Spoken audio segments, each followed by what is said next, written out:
라는 거 우리 청년들 많이 들어보셨을 거예요. 그리고 또 어르신들께서는 이렇게 신문 같은 거 보면은 항상 오늘의 운세 뭐 양자리하고 막 자기 생년월일 막 찾아봐서 보게 되잖아요. 그래서 하면 오늘 걸어가다 길을 조심하세요. 뭐 이런 거 적혀 있으면 괜히 하루가 찝찝하고 막 그런 기분 느껴보시지 않았습니까?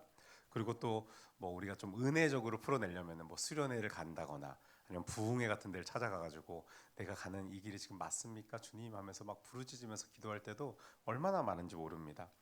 근데 여러분 저는요 오늘 본문에서 이 질문에 대해서요 매우 본질적인 방향을 제시해주고 있다고 생각합니다. 그래서 저는 그 답을 이 12살 소년이었던 예수님의 모습을 통해서 한번 같이 묵상하면서 나아가 보려고 하는데요. 오늘 본문은 이렇게 시작합니다. 우리 41절 말씀 같이 한번 읽어볼까요? 시작.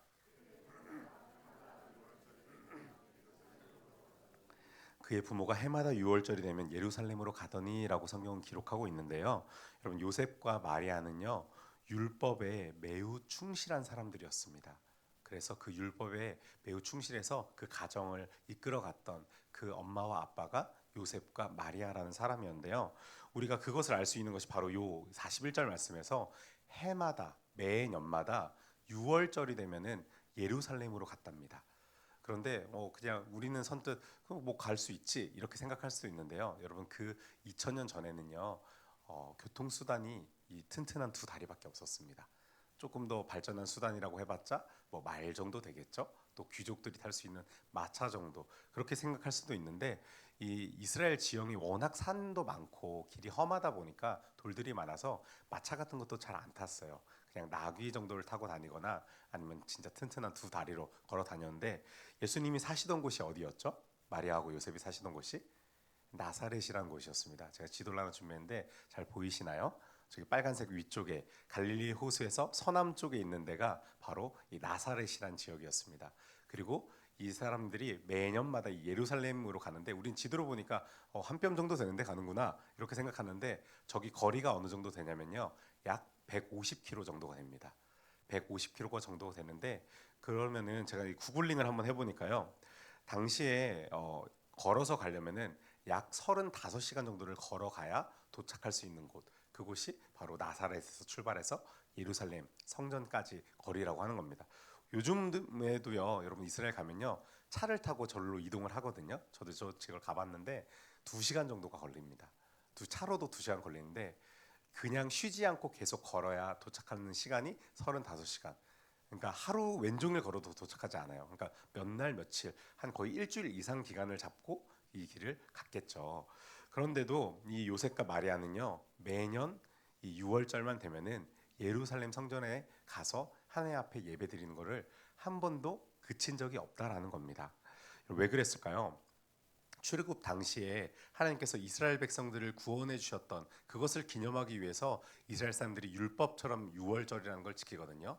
그래서 유대인들 중에서 경건한 남자들이라면은 1년에 한 번은 꼭 이 유월절이면은 성전에 갔어야 했습니다.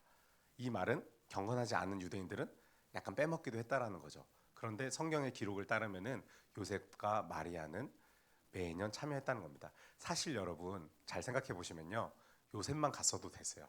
경건한 남자만 참여하면 되니까. 여자는 성전에 들어갈 수 없거든요. 그 당시엔 그래요. 지금도 여러분 예루살렘 가면요. 남자가 들어가는 공간과 여자가 들어가는 공간이 구분되어져 있습니다. 그리고 모자 뭐 이런 동그란 모자 머리 뒤통수에 이렇게 딱 쓰고 들어가야 들어갈 수 있는. 요즘엔 좀 관광지처럼 돼가지고 이 돈을 받더라고요. 그래서 이렇게 성전세처럼 해가지고 제가 돈을 내고 이제 들어가서 같이 벽에 잡고 통곡의 벽을 잡고 기도한 적이 있었는데 지금도 여러분 남자 여자가 따로 갑니다. 그러니까 여자에게는 의무가 없었습니다 당시에는. 그런데도 한 가정을 다 이끌고 마리아까지 같이 매년 그 지역을 찾아갔다라는 것은 요셉이 얼마나 율법에 충실하고 신앙으로 하나님을 향하고 있는지를 우리가 여기서 엿볼 수 있었던 거죠. 어린 예수님 역시 이런 율법의 질서 아래 신앙의 전통에 있는 가정 아래에서 자라나고 계셨던 겁니다. 그런데 여러분 예수님이 12살이 되던 그해 이 가정에 한 가지 해프닝이 일어납니다. 오늘 말씀 42절부터 47절까지 같이 한번 읽어보겠습니다. 시작.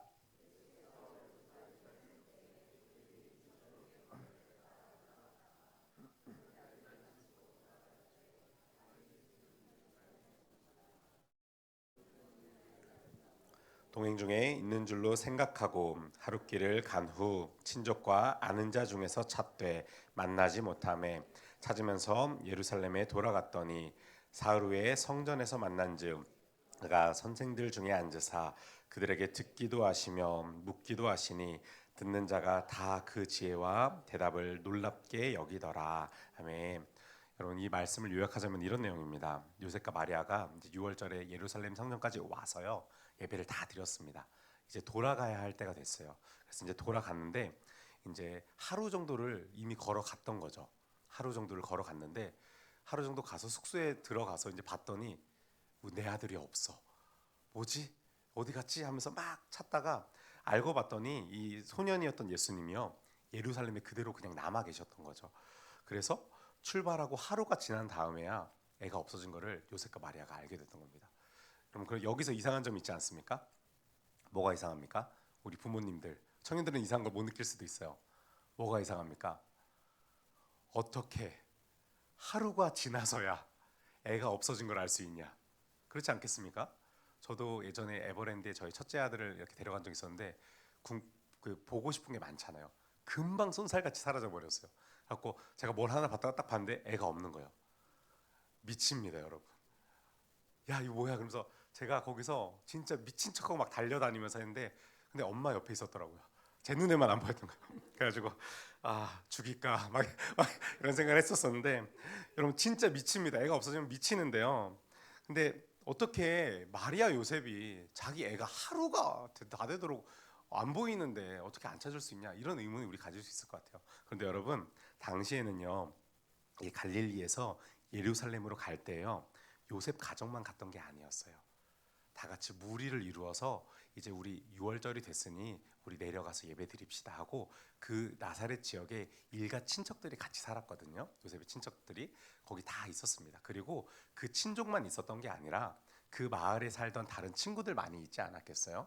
그러니까 정말 많은 대규모의 인원이 예루살렘으로 예배 드리러 갔던 겁니다. 그러니까 이 요셉과 마리아는 아마 성경적 상상력을 조금 더 해보면요, 그렇게 생각했을 것 같아요. 친척들 중에 같이 형제들이 있었기 때문에 같이 어울려서 있지 않았을까. 또 여러분 한번 생각해 보세요. 예수님 12살이었어요. 오늘날로 말할 것 같으면 5학년, 초5 되는 애거든요. 얼마나 친구가 많겠어요, 그 지역에서 살면서. 그러니까 친구들하고 같이 어울려서 지금 놀고 있진 않을까, 이렇게 생각하고 잘 놀다가 저녁 되면 집에 들어오겠지, 이렇게 생각을 했던 거죠. 근데 요즘 같으면 이런 거 잘 택도 없는데, 저도 어릴 때 저희 어머니가 저를 놓으셨는지 모르겠지만 초등학교 끝날 때도 요즘에는 학교 앞에 막 데리러 가잖아요, 부모님들이. 저희 땐 그런 거 없었습니다. 그냥 끝나면은 애들이랑 놀고 밤새 놀다가 해질 때쯤 되면은 배고프면 집에 들어갔어요. 그러면 이제 그때 왔어? 그러고 그냥 밥 차려주는 그런 분위기였는데, 그런 느낌이었을 것 같은 거죠. 이 성경 읽으면서 상상을 해보면서, 그래, 요셉과 마리아도 그러지 않았을까? 잘 놀다가 잘 따라오고 있겠지 하고 저녁에 돼서 봤는데 애가 없는 겁니다. 깜짝 놀라서 이 요셉과 마리아가 다시 하룻길을 걸어 예루살렘으로 돌아가게 됩니다. 돌아가서 예루살렘에서 온통 얼마나 많이 찾았는지 성경 표현 보면요, 단번에 찾았다고 기록되어 있지 않습니다. 우리는 성경 말씀을 그냥 한 절 한 절 이렇게 보니까 가서 찾았구나 이렇게 생각할 수 있는데, 며칠이 걸렸다고 성경에 써 있습니까? 사흘이라고 써 있어요. 그러면 사흘이면 며칠입니까? 3일 만에 찾은 거예요. 예루살렘 지역이 꽤 크거든요. 또 산맥으로 이렇게 높낮이가 있어가지고 꽤 좁은 길도 많고 복잡합니다. 그러니까 그 길을 온통 다니면서 예루살렘 지역을 완전히 다 뒤진 겁니다. 3일 동안. 그런데 어디 있었어요? 예루살렘 성전 안에 있었던 거예요. 성전 안에 딱 들어갔더니 예수님이 그 소년 예수님이 앉아 있는데 누구랑 있었습니까? 거기에서 랍비들, 그러니까 유대 율법 교사들과 함께 질문도 하고 또 질문도 받고 하면서 서로 성경에 대해서 이야기를 하면서 토론을 막 열심히 하고 있었다는 거예요. 그래서 그 랍비들은, 야, 이 어린 친구가 참 성경에 박다 그러면서 엄청 칭찬하고 있었겠죠. 그런데 부모가 그 모습을 딱 본 겁니다. 만약에 우리 아들이 3일 동안 찾았는데 거기서 그러고 있었다, 가서 바로 발로 한 대 찼을 것 같아요, 저는. 근데 마리아는 참 점잖은 사람이었던 것 같아요. 이렇게 이야기합니다. 우리 48절 같이 한번 읽어볼까요? 시작.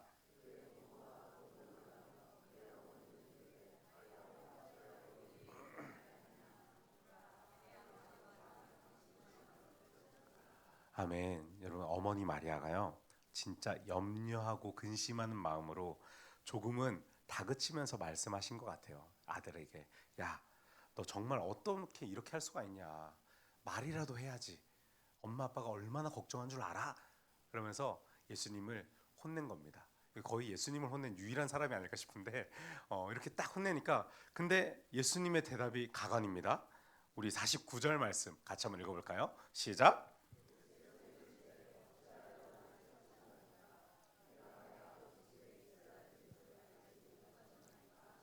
예수님이 이렇게 얘기하시는 겁니다. 어머니, 제가 여기에 있어야 되는 줄 모르셨어요?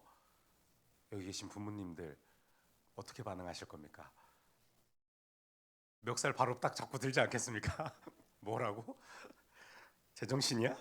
제가 근데 이 본문을 말씀 묵상하면서 제가 어릴 때 좀 20대 초반에 이 말씀을 깊게 묵상할 때는 어떤 느낌이었냐면요. 아 그냥 예수님 좀 사춘기셨나 보다. 5학년쯤 됐으면 한 번쯤 뭐 이렇게 부모님 왜 날 찾으세요? 하면서 자기가 마치 뭐라도 된 것처럼 좀 초5가 그렇거든요. 저랑 싸워도 이길 줄 알더라고요, 애들이. 그래서 막 선생님은 제가 예전에 전도사 할 때 친구들한테 야 너네 조용히 해 그러니까 선생님 싸움 잘해요? 나 학교 짱이래요. 그래서 난 짱은 아닌데 너는 이길 수 있을 것 같아. 그러면서 제가 막 그런 얘기를 했는데 모든 걸 다 가능할 거라고 생각하는 나이가 그때쯤 되거든요. 저는 그 예수님이 12살이었기 때문에 인간으로 오신 예수님도 그렇게 생각하시지 않았을까? 그렇게 생각을 했었던 적이 있었어요. 그런데 제가 부모가 된 다음에 이 본문을 마주하니까요. 아주 피가 거꾸로 솟더라고요. 야, 이게 뭐 이런 게 다 있냐 하면서 너무 황당한 마음이 제 안에 드는 거죠. 그런데 여러분, 오늘 예수님이 하신 이 말씀이요. 오늘 본문 말씀의 핵심입니다. 왜냐면요. 복음서에서 기록된 예수님의 첫 번째 자기 인식이기 때문입니다. 예수님은요. 12살 때 자기가 어떤 일을 해야 되는 사람인지 분명히 아셨던 거예요. 여러분, 예수님이 내가 내 아버지 집에 있어야 될 줄을 알지 못했습니까? 하는 이 말은요.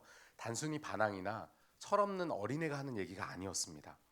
예수님은 처음으로 하나님을요. 요셉이 아니라 하나님을 향하여서 내 아버지다라고 표현을 하고 있고요. 그리고 자신의 삶이 부모의 보호 아래에만 있는 것이 아니라 나는 하나님의 뜻과 사명을 가지고 하나님의 일을 해야 되는 사람입니다라는 것을 어머니에게 말하고 있는 장면이에요. 그런데 여러분 여기서 제가 여러분들에게 한번 질문해 보고 싶어요. 여러분 그러면 하나님의 일은 무엇입니까? 여러분에게 하나님의 일이 무엇입니까? 라고 질문하면은 여러분들은 무엇이라 답하겠습니까? 많은 사람들이요. 대부분의 사람들이 하나님의 일이라고 하면요. 저 같은 목사나 선교사들을 떠올립니다. 마치 오지에 가서 복음을 전해야 되거나 강단에 서서 막 말씀을 전하는 그런 것들을 생각하기도 하고요. 조금 더 넓게 바라보는 분들은요. 교회에서 열심히 봉사하는 거, 또 직분을 받아서 그 직분에 충성하는 거, 교회에 충성하는 거 이런 것들을 생각하기도 합니다. 그리고 여기보다 더 넓게 보시는 분들은요. 사회에서 어려운 분들을 돕거나 아니면 환경을 보호한다거나 사회의 정의를 실현해 나아간다거나 이렇게까지 생각하기도 합니다. 물론 여러분 이 모든 것이 하나님의 일이 맞습니다. 복음을 전해야 하고요. 그리고 교회 열심히 섬기고 봉사해야 하고요. 세상에서 어려운 사람들 돌보고 우리가 사회 정의를 실천해 나아가야 되는 것 맞습니다. 그런데 여러분 우리가 이 내용들만 보면요. 우리가 하나님의 일이라는 걸 생각할 때요. 기능적으로 무언가를 하는 것을 하나님이 일이다라고 생각하는 경우가 많다는 것입니다. 물론 이게 하나님의 일이라는 거 맞다고 제가 말씀드렸습니다. 오해하지 마세요. 그런데 이거를 해야만 하나님의 일이냐라고 여러분들에게 물어본다면은 여러분 그것은 아니라는 것입니다. 여러분 오늘 본문을 자세히 보시면요. 예수님은요. 아직 어떤 사역도 시작하지 않으셨습니다. 그저 12살의 어린 소년으로서요. 놀라운 기적도 행한 적이 없고요. 훌륭한 설교를 한 적도 없고요. 그리고 가장 중요한 십자가의 소명도 감당하지 않았습니다. 그저 어린 12살 초등학교 5학년의 소년의 모습으로 그 자리에 있었던 겁니다. 그런데 예수님이요. 이렇게 말을 하는 겁니다. 나는 하나님의 일을 한다. 여러분 여기서 우리가 분명히 알 수 있는 것은 이것입니다. 하나님의 일은요. 무엇을 하느냐가 아니라 무엇을 하든지 그 중심이 하나님께 있느냐의 문제라는 것입니다. 우리가 많은 일을 할 수 있습니다. 우리가 교회 일을 할 수 있고 주의 복음을 받은 사람으로서 기능적으로 일을 할 수 있는 일들이 얼마나 많은지 모릅니다. 그러나 여러분들 기억하셔야 될 것은요, 우리가 무슨 일을 하느냐보다 내 중심에 어떠한 동기로 그 일을 하느냐, 그것이 중요하다라는 것을 말씀드리는 겁니다. 그럼 제가 설교를 하고요, 복음을 전한다고 해서 저의 중심이 하나님께 있다라는 증거가 될까요? 될 수 없습니다. 여러분, 저는요, 오랫동안 사역을 해왔기 때문에 기능적으로 설교할 수 있고요, 말씀을 준비해서 마치 조별 발표를 대표해서 조정이 돼서 발표하는 것처럼 설교를 진행할 수 있습니다. 복음을 전할 수 있다는 말입니다. 이 말은 무엇이냐면요, 제 마음의 중심이 하나님께 향하고 있지 않더라도 저는 여러분들에게 은혜를 끼칠 수 있는 설교를 할 수 있다는 겁니다. 너무 무서운 얘기죠. 너무 무서운 얘기입니다. 여러분, 이거 두렵게 들으셔야 됩니다. 한번 여러분들에게 적용해 보시죠. 교회 봉사를 한다는 것이요, 나의 중심이 하나님께 있다라는 것을 증명할 수 있습니까? 내가 매 주일 교회를 나오는 것, 내가 정말 열심히 교육부에서 봉사하고 또 예배부에서 봉사하고 내가 직분을 받아서 교회를 섬기는 그것이 정말로 나의 신앙을 대변할 수 있냐라는 것입니다. 여러분, 그럴 수 없습니다. 내 중심이 하나님께 향하지 않더라도요, 얼마든지 그 직분 감당할 수 있고요, 매번 주일날 예배에 나올 수 있고요, 내가 무엇이든 교회에서 섬길 수 있습니다. 사회에서 불우이웃을 돕고 기부하고 사회 정의를 실현해 나가면 내 중심이 하나님께 있다라는 겁니까? 그럴 수 없는 것은 마찬가지라는 것입니다. 그런데 여러분, 오해하지 마세요. 이런 거 하지 말라는 얘기가 아닙니다. 중요한 것은 그 일을 하는 것에 있어서 나의 마음의 중심이 어디에 있냐, 하나님에게 향하고 있냐라는 것을 내 스스로를 돌아봐야 한다라는 것입니다. 여러분, 예수님이요, 12살 소녀였던 당시에 성전은요, 단순한 공간으로서의 의미를 가지고 있지 않았습니다. 그 당시에 성전이 의미하는 바는 무엇이냐면요, 바로 하나님의 임재와 말씀이 중심이 되는 곳, 그 성전 자체가 하나님의 영광이 머무는 곳, 그곳이 성전이었기 때문에 많은 사람들이 6월절만 되면은 그 성전을 향해 갔던 겁니다. 자기가 1년 동안 정말 패급처럼 살더라도 내가 하루 정말 6월절 날 그곳에 가서 아버지 앞에 회개하고 나의 구원해 주신 하나님을 기억하며 나의 인생을 책임져 주신 그 하나님에게 나아가는 그 6월절을 명목적으로 지키는 유대인들도 있었다고요. 중심이 하나님께 없지만 하나님께 나아가는 마음으로 그 자리에 나아가는, 그곳에 가면은 하나님을 볼 수 있으니까 이렇게 생각하면서 나아가는 그곳이 바로 여러분 성전이었습니다. 그래서 여러분, 성경에서 예수님이 성전에 머물러셨다라는 뜻은요, 내 삶의 중심은 아버지 하나님께 있습니다라는 고백이 이 12살 소년이었던 예수님의 모습 속에서 드러나고 있는 것입니다. 이러한 예수님의 모습을 본 요셉과 마리아는요, 성경이 요셉과 마리아가 이런 마음이었다라는 걸 표현하고 있는데 같이 한번 읽어볼까요? 시작. 아멘.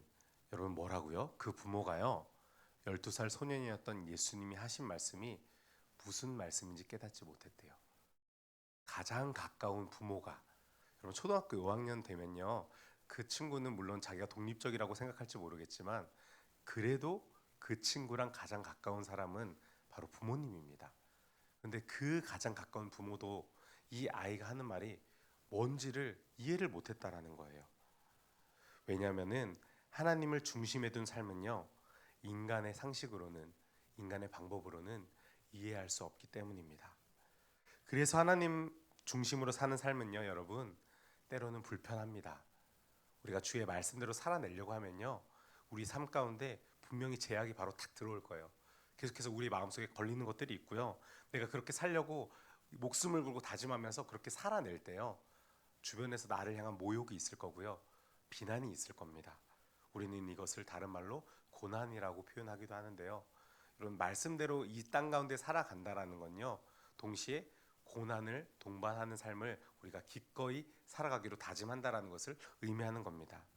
여러분, 이와 관련해서 진짜 좋은 영상이 있어서 제가 준비해 봤는데요, 종리스천인 TV라는 이 채널을 운영하시는 이종찬 전도사님이 다른 청소년 집회에서 나눈 말씀인데, 제가 오늘 말씀을 준비하다가 여러 영상을 찾아보다가 너무 와닿아서 저도 거의 비슷했거든요. 그래서 내용을 준비해봤는데 같이 한번 보고 설교를 저는 계속 이어가도록 결혼하고 하겠습니다. 저희 부부가 재정을 합치기로 했어요. 저는 재정이 하나가 안 되면 하나가 못했다고 생각해요. 우리는 서로 입출금 내역을 다 봐요. 그러니까 이제 이런 상황이 발생을 해요. 제가 지금 길 가다 커피 하나가 먹고 싶어요. 솔로일 때는 제가 그냥 먹고 싶으면 먹으면 됐어요. 제가 선택하면 돼요, 그냥. 저에게 자유의지가 있어요. 근데 결혼을 하고 서로 입출금 내역을 공유하다 보니까 이 가치 판단에 내가 가장 사랑하는 사람이 이 안에 들어가요. 요즘에는 하나님을 너무 점점 사랑하게 되면서 그분을 점점 내 가치 판단 가운데로 들고 오기 위해 노력을 해요. 우리의 가치 판단 가운데 하나님이 들어와 계심으로 인해서 세상 사람들은 이해할 수 없는 수많은 불편함과 가치 판단의 어려움들이 생깁니다. 이것이 고난을 받는 것입니다. 너는 그리스도 예수의 좋은 병사로 나와 함께 고난을 받아라. 우리가 예수님을 믿는다면 반드시 뭐 가난해야 되고 순교를 해야 되고 해외로 선교를 가야 되고 이러한 것이 아니라 1차적으로 예수 그리스도 안에 고난을 받는다는 것은 하나님 안에 관계적인 고난, 그분이 나의 모든 삶의 가치 판단 가운데 들어오는 것을 의미하는 것입니다. 저는 네. 결혼하고 그러면 이 말씀의 핵심 뭐냐면요. 우리 삶의 모든 가치 판단 안에 예수 그리스도가 들어오면요. 우리 삶에 고난이 마땅히 따라온다라는 것입니다. 여러분 성경은요. 예수 믿는다고 고난이 없어진다고 얘기하지 않습니다. 오히려 아까 말씀하셨죠. 그리스도의 좋은 군사로 나의 고난에 동참하라. 나의 고난에 함께하라. 여러분 오히려 예수님께서는요. 우리에게 고난 받기를 요청하고 계십니다. 예수를 믿는다는 건요. 우리의 삶에 고난이 찾아온다는 것인데 그럼 우린 질문할 수 있죠. 주님 왜요? 왜 예수 믿는데 우리가 고난을 받아야 합니까? 왜냐하면 여러분 하나님은 우리와 다른 분이시기 때문에요. 우리가 생각하는 그 영광의 자리를 말씀하시는 것이 아닙니다. 바로 하나님의 영광을 위한 십자가를 우리에게 요구하고 계시는 거죠. 그 영광에 대한 고난의 결과는 무엇이냐면요. 우리가 하나님과 더욱더 친밀해지는 것, 우리가 하나님과 더욱더 가까워지는 것을 의미합니다. 여러분 이것이 정말 큰 복이라고 생각하지 않을 수 있습니다. 왜냐하면 세상에서 하나님과 친해진다고 그걸 복이라고 말하지 않으니까요. 그러나 여러분 성경의 수많은 믿음의 조상들은요. 기꺼이 고난을 감내하고 주의 말씀을 살아내면서 얻어지는 고난에 대해서 불평하지 않았습니다. 도리어 그것을 기쁨으로 여기고 살아갔고 그들은 그것을 기쁨으로 여기면서 주 하나님과 온 세상을 창조하시고 다스리시고 우리를 구원하시는 그 하나님과 가까워지는 것을 마땅한 기쁨으로 여겼다라는 것입니다. 여러분 그래서 우리가 이런 고난을 마주할 때요. 예수님은 어떻게 하셨는지 그 12살의 그 예수님은 어떠한 태도를 취했는지 우리는 한번 볼 필요가 있는데요. 우리 오늘 마지막인 52절 말씀 같이 한번 읽어보도록 하겠습니다. 시작. 예수는 지혜와 키가 자라가며 하나님과 사람에게 더욱 사랑스러워 가시더라. 아멘. 여러분 이 말씀이요. 정말로 진짜 중요한 말씀입니다. 예수님은요. 사람들에게 이해받지 못한다고 해서 하나님을 중심에 모시는 삶을요. 결코 포기하지 않으셨습니다. 그와 동시에 인간관계를 끊어버리고 혼자 살아가지도 않으셨습니다. 그냥 너네들 하나님 말을 모르니까 난 너네들이랑 얘기를 안 할래 하고 혼자 수도원에 떨어져서 어디 깊은 산골에 들어가서 살아가셨던 것이 아니라 도리어 삶의 터전 안에서 여러 사람들과 함께 그 안에는 하나님을 믿는 사람도 있을 것이지만 믿지 않는 사람들 안에서도 함께 교류하면서 그 안에서 사람과의 관계도 점점 더 성숙해 가셨다라는 것을 말씀하고 있는 것입니다. 여러분 이것이 바로 성경에서 말하는 성숙한 신앙입니다. 여러분 성숙한 신앙은요 하나님에게만 가까워지는 게 아니에요. 모든 세상 일을 외면하고 교회 일만 다 하고 교회에만 모이고 다른 친구들 다 끊어버리고 교회에서만 살아가는 그런 모습이 아니라요. 내가 동시에 복음의 범주 안에서 이 복음 안에서 그 사람들과도 교제하고 그 사람들 사이에서 복음으로 마땅히 살아내는 모습을 보여주면서 사람들과의 관계도 돈독해 가는 것. 그 사람들도 얘가 예수 믿는 건 진짜 마음에 안 들긴 한데 근데 얘는 매력 있어. 예수 믿는 사람 뭔가 매력 있어. 이런 말이 터져 나오게끔 하는 그러한 삶을 살아가는 것이 바로 성숙한 신앙이라는 것입니다. 그래서 여러분 하나님을 중심에 둔 삶은요 단숨에 완성되지 않습니다. 이 52절의 말씀처럼 자라나 가더라 이렇게 말씀하신 것처럼요 하나님의 뜻 앞에 머무르는 연습을 우리는 해야 되는 것이고요 그 자리에서 버티는 연습을 우리가 해가야 하는 겁니다. 내 상황이 이해가 안 가도 말씀을 붙들고 그 자리에 서는 연습을 해야 되는 것이고요. 내 머리로는 이해가 안 가도 그 하나님의 약속을 붙들고 그 자리에서 묵묵히 버티며 이겨 나아가는 것, 그 모습이 우리 안에 필요한 것이고, 그 과정들 속에서 우리가 점점점 자라가서 성경에 말하는 성화의 삶을 우리가 따라 나아가게 된다라는 것입니다. 이제 말씀을 정리하면, 오늘 오신 여러분, 오늘 12살 소년 예수님이 우리에게 던지는 질문은 단 하나입니다. 당신의 마음은 지금 아버지의 집에 있습니까? 여러분들의 마음은, 우리 청년들의 마음은 아버지의 집에 있습니까? 예수님은 부모의 근심과 세상의 이해를 넘어서 당신이 있어야 할 자리인 하나님의 임재 안에 머물러 계셨습니다. 그 중심이 바로 섰을 때 비로소 하나님과 사람에게 더욱 사랑스러워져 가는 참된 성숙이 예수 그리스도 안에서도 시작되었다라는 것입니다. 여러분, 세상의 소란함에 휘둘리지 마십시오. 사람들의 오해에 낙심하지 마십시오. 우리가 머물 곳은요, 세상의 성공지향적인 자리가 아니라 내 아버지의 뜻이 머무른 자리입니다. 이제 말씀을 마치며 바라기는, 이번 한 주간 정말 우리 하나님을 우리 마음 중심에 모시고 그 품 안에서 날마다 깊어지고 넓어지는 저와 여러분들이 되시길 주님의 이름으로 축원합니다. 기도하겠습니다. 아버지 하나님, 예수님이 마땅히 하나님의 일을 감당하며 그의 중심에 아버지를 모셨던 것처럼 우리 마음 가운데도 하나님을 모시며 우리의 중심이 주 앞에 나아가며 하나님을 예배하는 삶이 우리 가운데 일어날 수 있도록 주여 우리 가운데 역사하여 주시옵소서. 아버지께서 함께 하시고 역사하실 것을 믿으며 살아계신 우리 주 예수 그리스도 이름으로 기도드립니다. 아멘.